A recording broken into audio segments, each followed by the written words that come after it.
डुमरी विधायक जयराम महतो और पुलिसकर्मी के बीच का विवाद थमने का नाम नहीं ले रहा है। एक तरफ वो पुलिस एसोसिएशन ने उनके खिलाफ मोर्चा खोल दिया है तो जयराम महतो भी पुलिसकर्मियों को निशाने पर लेते दिख रहे। तमाम विवाद पर जयराम महतो से खास बातचीत की है नक्षत्र न्यूज के पॉलिटिकल एडिटर नितेश रंजन ने। अभी जयराम महतो हमारे साथ हैं। जयराम जी, जिस तरीके से लगातार आप देख रहे हैं कि एक थाने को लेकर, एक थाना प्रभारी को लेकर जो लगातार विवाद हो रहा है और जिस तरीके से ये मीडिया में आकर भी बोल्डली अब फेस कर रहे हैं। जयराम जी, ये बरबड्डा थाना आपको नहीं लगता है कि बहुत ज़्यादा हाई प्रोफाइल हो गया थाना एक? देखिए महाराज, हम स्पष्ट कहना चाहेंगे, हमने उनसे इंडिविजुअल बातचीत की थी, पब्लिक प्लेटफॉर्म पे नहीं, पर्सनल प्लेटफॉर्म पे बातचीत की थी। अगर उसी आलोक में अगर हम चर्चा परिचर्चा करने लगें तो हमारा चर्चा और परिचर्चा केवल उन्हीं बिंदुओं पे खत्म हो जाएगा। क्योंकि तो कोई भी थाना का पदाधिकारी तो अलग बात है, कोई स्टाफ ऐसा नहीं है जो आम जनता से बड़े सही तरीके से बातचीत करता है।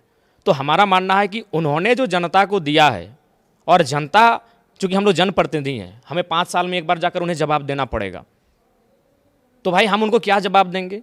क्या हम उन्हें यही जवाब देंगे कि आपसे 50,000 रुपये मांग रहे हैं, आप दे दीजिए उस चीज़ को? तो वहाँ तो हमारी उनसे हॉट टॉक हो गई। उस क्रम में कुछ शब्द ऐसे हैं जो अशोभनीय है, असंवैधानिक है, अनैतिक हैं, मैं इस बात को स्वीकारता हूं। और कुछ शब्द एडिटिंग है, कुछ शब्द डब किए गए हैं, लेकिन कुल मिलाकर 11 मिनट बातचीत हुई थी। अगर उनको सार्वजनिक करना है 11 मिनट करिए। ये आप मान रहे हैं कि भाषा जो आपने कहा है वो निश्चित रूप से हमने कब नहीं माना है। हमने एक पहले को मोबाइल पटका एक लड़का का, हमने उसे आज तक कहते हैं उस बात को हमें मैंने उचित नहीं है वो व्यवहार।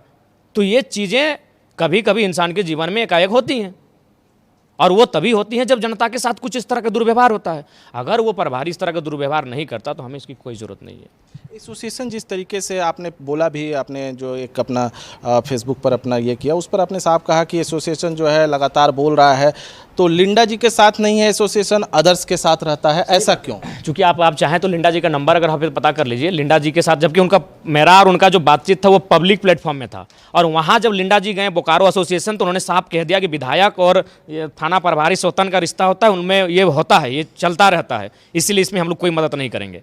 लेकिन जब देखा एसोसिएशन वालों ने कि वो दलित आदिवासी नहीं है, वो सपोर्ट में खड़े हो गए। आपको ऐसा नहीं लग रहा है कहीं ना कहीं अब जात पात की राजनीति होने लगी इस तरीके से? पहले से होता आया है। समाज में जितना जात पात नहीं है ना भैया, उतना विभाग में है। किसी भी विभाग में चले जाएं, मैं किसी एक का उदाहरण नहीं दे रहा हूँ। अगर एसएसपी जिस सामाजिक बैकग्राउंड से आता है, वो पहला प्रयास करता है कि अपने सामाजिक बैकग्राउंड के थानेदारों को अच्छी पोस्टिंग दी जाए, अच्छी जगहों पर दी जाए। आपको मैं पूरे विश्वास के साथ कहता हूँ, आप ऐसे वरीय पुलिस पदाधिकारी, वरीय प्रशासनिक पदाधिकारियों का मोबाइल जांच कीजिए, उनमें उनका सामाजिक संगठन ग्रुप होता है और उस ग्रुप में वो मैसेज सर्कुलेट करते हैं। मतलब प्रशासन और तमाम जगहों पर ये चीज़ चल रहा है, आम बात है।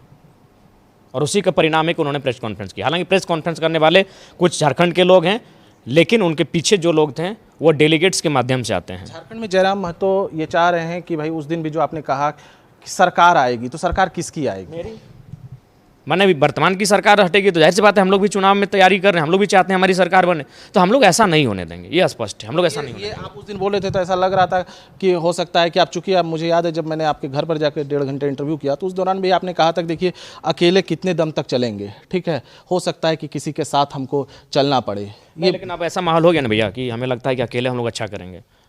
स्टूडेंट मूवमेंट के बाद भी अच्छा हम लोग को प्रेम मिला, अच्छा सपोर्ट मिला है।